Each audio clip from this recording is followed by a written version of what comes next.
Bonjour tout le monde, ravi de vous retrouver sur le plateau de Agir pour l'environnement, moi j'y crois. Oui, c'est le titre en entier, Agir pour l'environnement, moi j'y crois.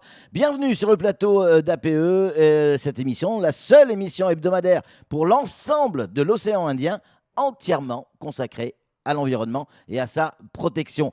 Aujourd'hui, on va parler alimentation et agriculture. Anne-Constance, bonjour. Bonjour Patrick. Est-ce qu'on peut dire vraiment qu'à Mayotte, on a une alimentation déséquilibrée ? Alors, on a une alimentation qui tend vers le déséquilibre, puisqu'effectivement, on peut constater à la fois de la malnutrition et à la fois de la nutrition en excès. Est-ce qu'on peut mieux manger à Mayotte ? Moi, j'y crois. Tout de suite, le sommaire de l'émission.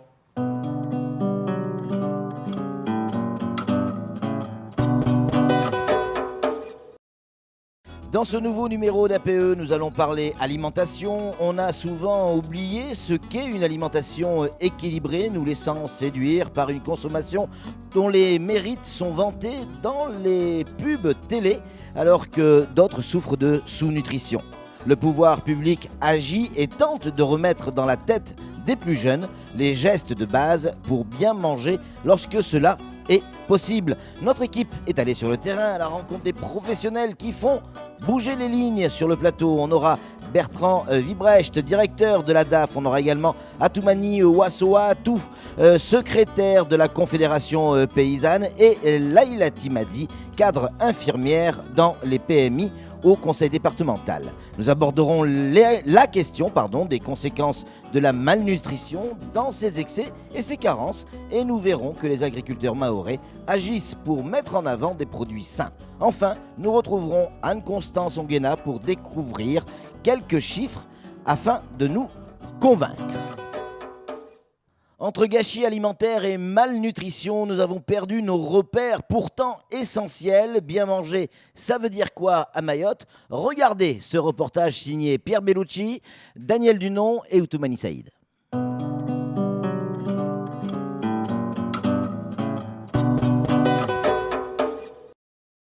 La malnutrition est un état pathologique causé par l'insuffisance ou l'excès d'un ou plusieurs nutriments. Elle entraîne des formes de dénutrition ou de surpoids qui représentent une importante menace pour la santé des personnes.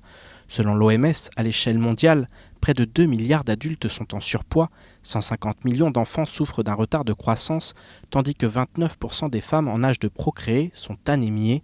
À Mayotte, la malnutrition gagne du terrain ces dernières années. La PMI de Kaweni prend ainsi en charge quotidiennement des enfants souffrant de dénutrition, avec les risques que cela comporte. Ça peut être au niveau de la croissance, au niveau aussi du développement cérébral, puisque la période de l'enfance, c'est là où tout se construit. Après, quand ils arrivent à l'école, ça peut être aussi des manques d'attention à l'école, des difficultés à se concentrer, et puis ils vont être très souvent malades. La malnutrition peut être liée à une sous-nutrition ou à une alimentation déséquilibrée.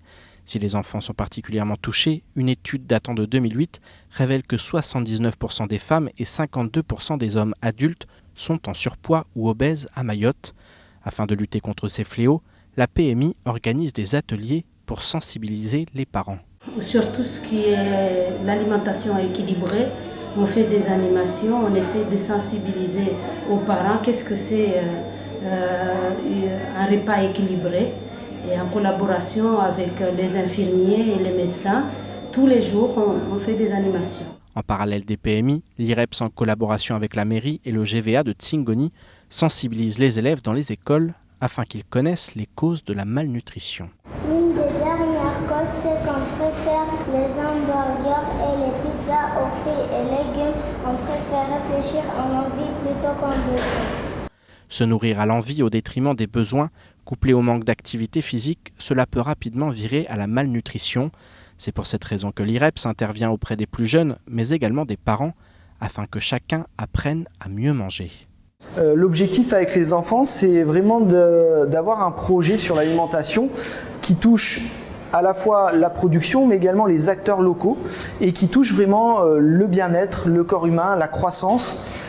Et on aimerait dans ce projet intégrer les familles, intégrer également les différents acteurs de l'île, ce qui nous permettra d'avoir un panel de réflexion et d'action qui permettront aux enfants et également à leurs familles de pouvoir avoir une alimentation saine, équilibrée et d'avoir des bons réflexes, des réflexes qui leur permettront d'être en bonne santé. Autre particularité locale, si nombreux sont ceux à souffrir de sous-nutrition, le gaspillage est monnaie courante. En effet, 56% du contenu de la poubelle mahoraise est fait de déchets alimentaires. On produit beaucoup de déchets fermentescibles parce qu'on consomme au quotidien, que ce soit à la maison ou au travail. Il faudra qu'on cherche à réfléchir sur comment traiter ces déchets-là, parce qu'on peut traiter sur plusieurs façons au niveau local. Soit tout simple, ça peut être enfoui, ou sinon on peut les valoriser, on peut faire du compostage avec. Ce gaspillage a des conséquences sur la gestion des déchets et donc sur l'environnement. Si mieux manger rime avec bonne santé, cette notion doit également rimer avec le respect de Mère Nature, celle-là même qui nous nourrit.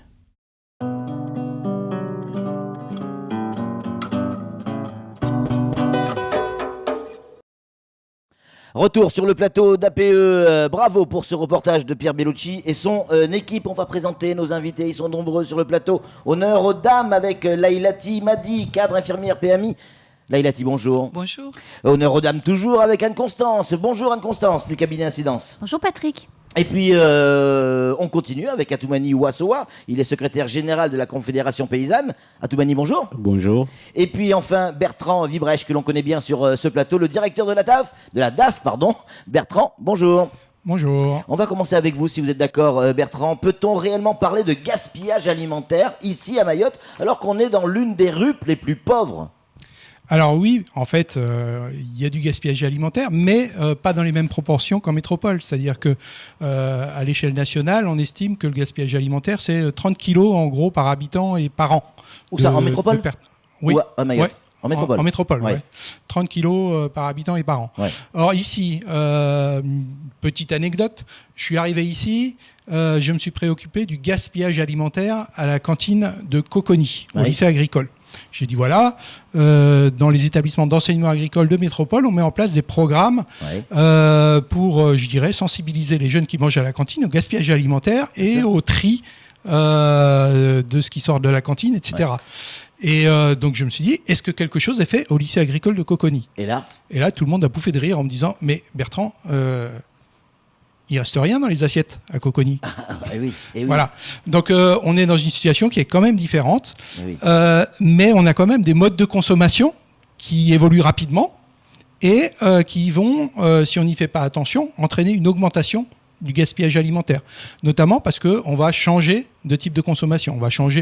On va consommer plus de fruits et légumes qui sont des denrées périssables, on va consommer plus de poissons et de viande qui sont des denrées périssables, et le fait de passer à des aliments qui sont plus périssables, forcément, si on n'y fait pas attention, ça augmente le gaspillage. Atoumani, vous qui êtes secrétaire de la Confédération paysanne, quand on entend effectivement ces rejets, ces déchets alimentaires, ça vous met hors de vous ?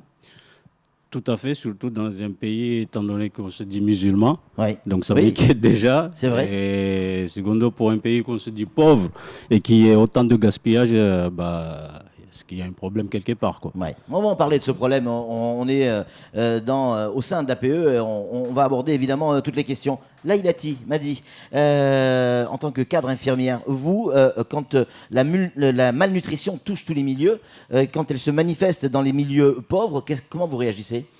Alors en fait, il faut savoir que nous, à la PMI, par exemple, la population qu'on reçoit est à 90% en précarité. Ouais. Donc la problématique de la malnutrition et du déséquilibre alimentaire, on sait ce que c'est parce qu'on voit des enfants tous les jours qui en sont concernés. Je voudrais juste qu'on précise, parce qu'on dit souvent malnutrition. Ça veut dire quoi avec ces images que l'on a en tête des pays voisins en Afrique avec des enfants qui sont tout maigres? Est-ce que c'est ça que vous voyez ou vous vivez ou autre chose? Déjà, je reviens juste sur un truc pour expliquer ce que c'est le déséquilibre alimentaire. Le déséquilibre alimentaire, ça veut dire qu'il y a un déséquilibre entre dans la qualité de ce qu'on mange et dans la quantité.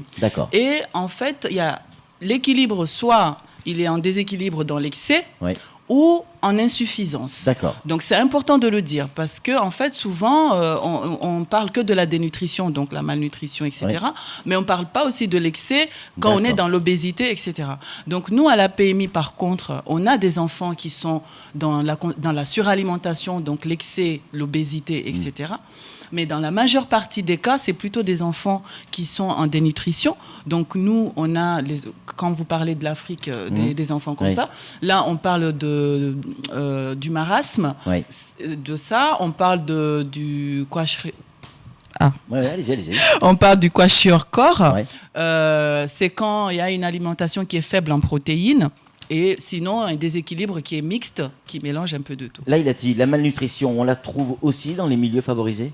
Oui, bien sûr, on la trouve. Moi, je pense que c'est ça aussi qu'il faut expliquer aujourd'hui, que en fait, la malnutrition, on la trouve dans les deux milieux, les favorisés, les moins favorisés.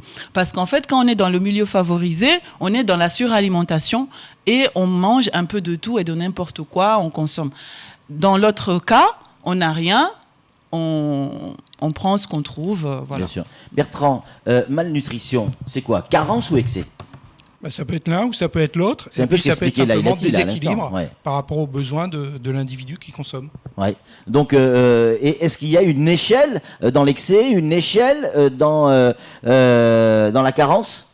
Oui, il y a des échelles. Alors, les échelles, ça relève du niveau médical. C'est le médecin qui est capable de dire si on est simplement en surpoids, si on est en situation d'obésité, etc. Donc oui, ça se mesure. Ça se mesure. Et la malnutrition en déficit aussi d'alimentation sur les jeunes enfants, ça se mesure également. Là, il a dit quel conseil on peut donner. Allez, imaginons, j'ai envie de passer en cuisine, j'ai envie de faire un peu de cuisine, et je voudrais pas tomber dans le registre de la malnutrition. Quel conseil vous pouvez me donner ? Alors, à part de venir manger chez vous, bien évidemment. Alors, en fait, moi, je pense qu'il faut privilégier, quand on cuisine, il faut privilégier vraiment tout ce qui est à l'eau. Il faut privilégier tout ce qui est grillade et éviter le maximum tout ce qui est friture. Et chercher des aliments, il faut qu'on soit dans les légumes, des aliments, en fait, qui sont sains et qui nous apporte tous les aliments, tous les nutriments nécessaires à notre organisme. Atoumani, Laïlati parle de légumes. Chez nous, on a les breads, on a le mourange, on a tout un tas de choses. Qu'est-ce que ça apporte véritablement à notre alimentation ? Jusqu'à présent, en fait, tout ce qui mangeait, moi-même je suis végétarien pour vous dire, je mange que des fruits et des légumes, j'ai pas de souci de carence, tout simplement, déjà je mange ce que je produis moi, question d'assurance. Mais aussi... Vous êtes sûr de ce que vous mangez comme ça ? Parce que quand je suis arrivé ici, tout était traité, je mangeais ça, j'étais malade, donc du coup il fallait arrêter quoi. Et je comprends donc du coup les Mahorais, ceux qui ont les moyens, ils peuvent se permettre d'acheter des bonnes choses, c'est-à-dire des aliments sains. Ceux qui n'ont pas les moyens, ils ont recours à ce qu'ils peuvent trouver au bord des routes. Voilà, c'est ça malheureusement. Et moi je vois ça chez moi. Par contre, au niveau de la production, l'agriculteur local, il fait son nécessaire. Seulement le Mahorais, le consommateur local, il va vers le moins cher. Donc, évidemment. Là, il a dit, c'est quoi les conséquences ? Pardon ? C'est plus question de qualité, là. Ah oui, bien sûr. Il y a une histoire de prix, tout simplement. Quelles sont les conséquences pour le développement d'un enfant quand on souffre de malnutrition ? Alors, les conséquences sont multiples, mais il y en a qui sont prioritaires à dire aujourd'hui. Un enfant qui est malnutri, déjà, il est vulnérable, il est affaibli et sujet à infection.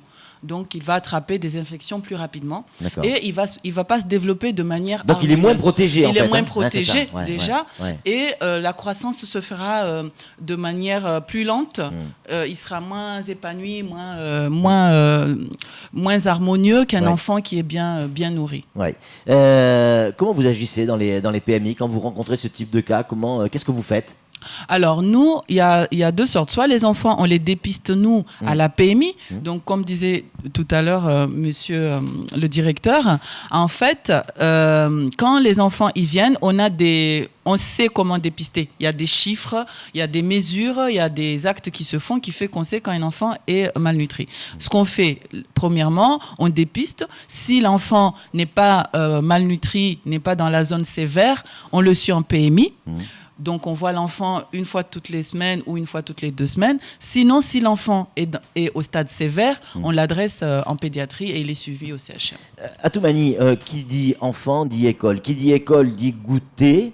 Et quand on regarde, alors peut-être pas partout, mais d'une manière générale, quand on regarde les goûters de nos gamins, pardon, mais on a l'impression qu'en termes de déséquilibre, là, il y a ce qu'il faut. Alors qu'on a des pommes, des oranges, pourquoi on n'arrive pas à faire des goûters pour nos gamins déjà équilibrés à la base ?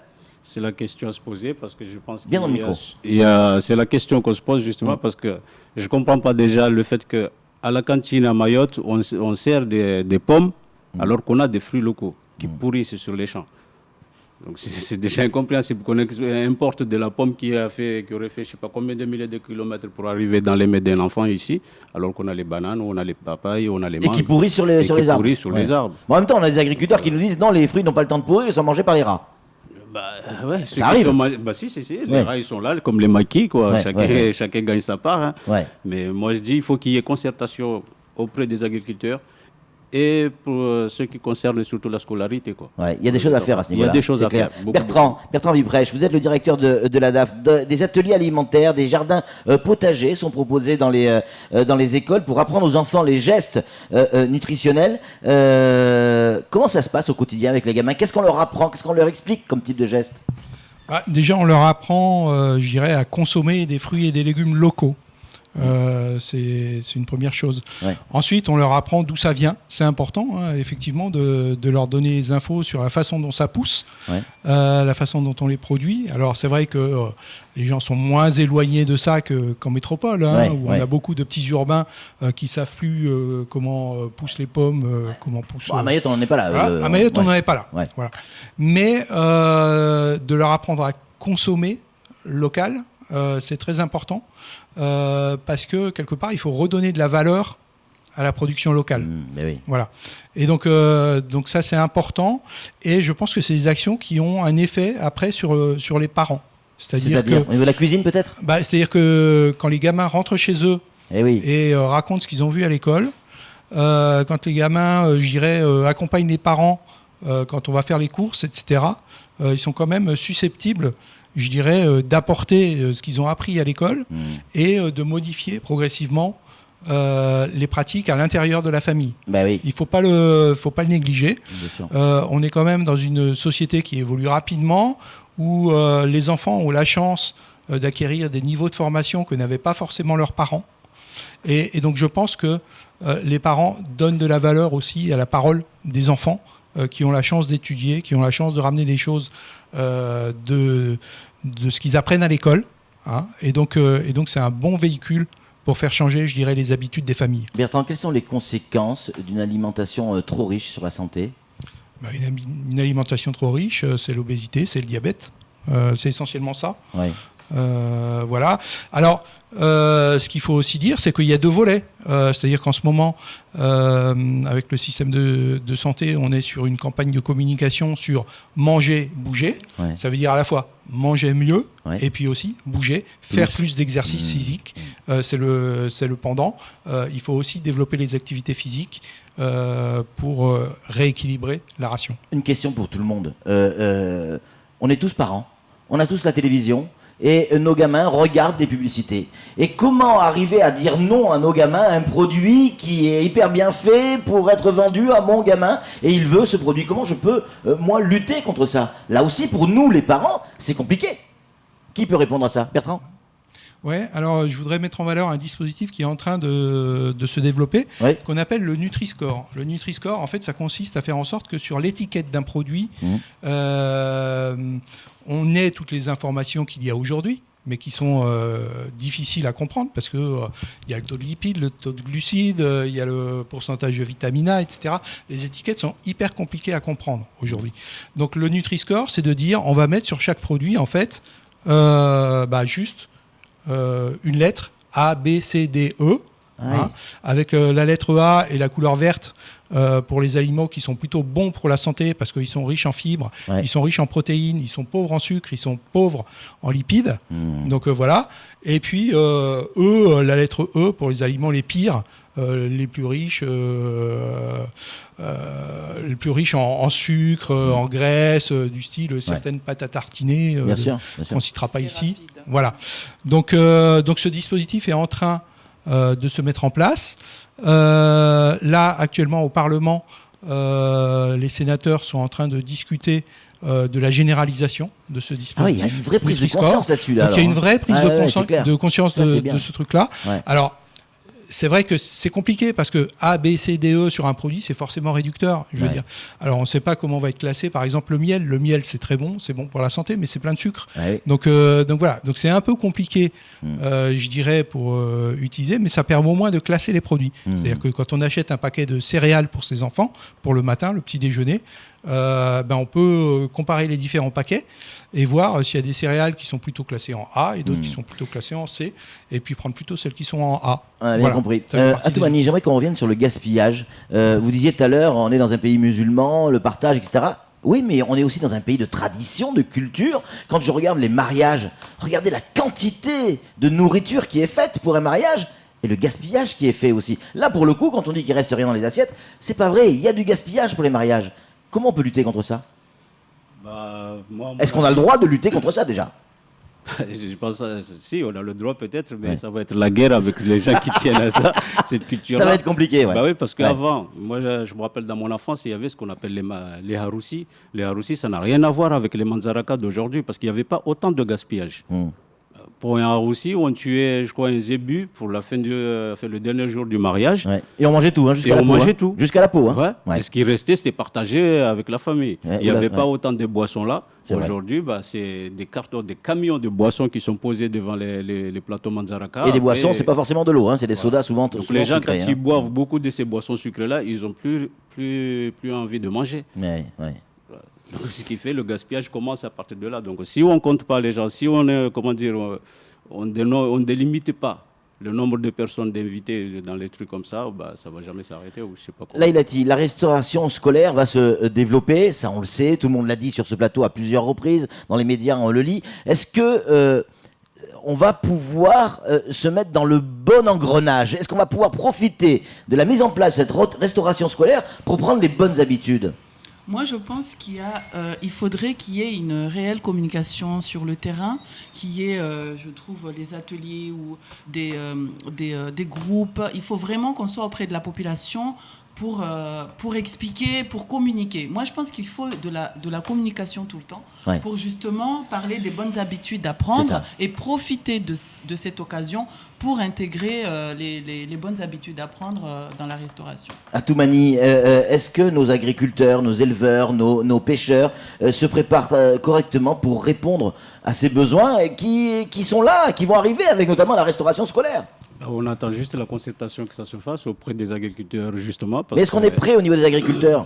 Est-ce qu'on a la quantité suffisante pour alimenter les écoles ? Pour l'instant, pour tout ce qui est de fruits, en tout cas, la quantité est liée. Pour tout ce qui est des légumes aussi, je dirais il y est. Seulement, il n'y a rien qui est mis en place. Bertrand, là, clairement, il y a un message. La coopération, plutôt la coopérative, excusez-moi, coopération, c'est un mot aussi à la mode, mais là où les coopératives, c'est peut-être la solution pour les agriculteurs. Ce qui est sûr, c'est qu'il faut des organismes intermédiaires, qui fassent en gros le lien entre l'agriculteur et la cantine pour discuter des problèmes de qualité de ce que demandent les cantines, parce qu'ils ne demandent pas forcément un produit brut, mais il faut peut-être un premier niveau de transformation. Et puis surtout, il faut travailler sur l'adéquation régulière entre l'offre et la demande, parce que le problème, c'est souvent la régularité. C'est-à-dire qu'une cantine, il faut que ça marche pendant toute la période scolaire. Ça s'arrête pendant les vacances. Voilà. Donc ça veut dire qu'il y a un vrai travail de planification de la production à faire avec les agriculteurs pour arriver effectivement à faire le lien et à servir les cantines à partir de la production locale. Elle est avec nous, on va en profiter, on va essayer d'avoir des chiffres. Anne-Constance Anguena, en 2017, combien les habitants de Mayotte ont-ils jeté à la poubelle de nourriture ? Est-ce qu'on a ce chiffre ? Je parle bien de Mayotte, Bertrand nous a parlé tout à l'heure de métropole. Là, Mayotte. Je parle de Mayotte et l'ADEME a fait l'an dernier une caractérisation des déchets, c'est-à-dire à compter type par type les déchets qui étaient dans les poubelles de Mayotte. Et il y a, en 2017, 8130 tonnes de déchets alimentaires qui ont été jetés dans les poubelles. Ça veut dire quoi, Anne-Constance? Qu'on a eu plus de 8000 tonnes de déchets alimentaires, c'est-à-dire de l'alimentation qui aurait pu servir des gens? Ah oui, et puis 8130 tonnes, ça fait beaucoup quand on le dit comme ça. Oui. Mais si on compare à des choses qu'on connaît, un repas en moyenne pèse 200 grammes, qu'il soit équilibré ou pas. Oui. La moyenne acceptée, c'est 200 grammes. On a jeté 8130 tonnes et juste pour info, une barge pèse 500 tonnes. Ah oui, d'accord. C'est juste comme ça pour remettre un chiffre énorme dans un contexte, en fait. Atoumani parlait tout à l'heure de soda et ce type de produits. On en consomme combien de ces boissons sucrées à Mayotte par an? 50 litres en moyenne par habitant par an. Alors, oui, 50 litres par personne? Par personne, oui. Mais ce n'est pas le pays le pire, la France. Le pire, par exemple, le plus gros consommateur de boissons sucrées dans le monde, c'est le Mexique, avec 146 litres de boissons sucrées par habitant par an. Les Mexicains, on s'en fout un peu. Mais à Mayotte, on boit 50 litres, ça veut dire pratiquement 1 litre de soda par semaine. Quasiment. Oui, mais quand vous regardez, c'est beaucoup, quand vous déjeunez le midi ou que vous dînez le soir, vous avez systématiquement une canette de 33 centilitres de boisson. Souvent, il y a des offres promotionnelles qui font que la canette devient 50 centilitres. Donc, on arrive facilement à 1 litre de boisson sucrée par jour. Ça explique aussi peut-être le taux de diabète? Le taux de diabète, puisque vous me le demandez, il y a une personne sur 10 aujourd'hui, chez les moins de 30 ans, qui souffre de diabète. Sans le savoir en plus, le taux de prévalence du diabète à Mayotte est de 10,5%, alors qu'il n'est que de 4,5% en métropole. Combien d'enfants, j'aurais pu poser la question à Laïati, mais combien d'enfants de Mayotte souffrent de sous-nutrition? Je ne parle pas de malnutrition, mais de sous-nutrition. 7%. C'est énorme. C'est énorme. On est dans un territoire quand même de l'Union européenne, vous le disiez tout à l'heure, la 5e puissance économique mondiale. Et 7% de nos enfants à Mayotte souffrent de malnutrition et auront donc des conséquences durables pour leur vie, parce qu'on n'a peut-être pas suffisamment insisté tout à l'heure, mais quand un enfant est mal nourri, il a moins de capacité intellectuelle qu'un autre, et donc se développe moins bien qu'un autre, a moins la faculté d'apprendre à l'école et donc de s'en sortir dans la vie. Dernière question pour vous tous, et peut-être pour vous, Laïlati. Est-ce que c'est pas déjà trop tard? Donnez-nous un message d'espoir, un côté positif. Je voudrais terminer cette émission avec du positif. Le travail que vous faites au quotidien dans les PMI démontre à quel point ce que vous fêtes est important. Mais est-ce que les habitudes qui sont prises, les mauvaises habitudes qui sont prises, il faudra combien de temps pour qu'elles disparaissent? Et qu'on retrouve les habitudes de Atoumani, par exemple? En tout cas, concernant la PMI, je sais que d'ailleurs actuellement il y a un travail, une réflexion qui est en cours entre l'ARS et le conseil départemental, justement pour la valorisation des aliments locaux. Pour qu'on revienne justement à ces bases. Moi, je pense que tout n'est pas perdu. Encore une fois, je reviens sur la nécessité de communiquer, d'expliquer. Dans les établissements scolaires, partout, à chaque opportunité qu'on la saisisse pour rappeler tout le temps la nécessité. Et je reviens juste pour dire, je suis entièrement d'accord avec vous sur les conséquences concernant le diabète, mais il y a aussi l'hypertension artérielle aussi qui est liée au déséquilibre alimentaire, à la mauvaise alimentation. Laïlati, merci. Bertrand, merci une nouvelle fois. Anne-Constance, évidemment, merci. Merci à Atoumani, merci à vous tous et à vous toutes d'être venus sur le plateau de Agir pour l'environnement. Oui, c'est possible. Elle l'a dit, on a le droit d'y croire. En tout cas, moi, j'y crois. À très bientôt sur le plateau d'APE. Salut.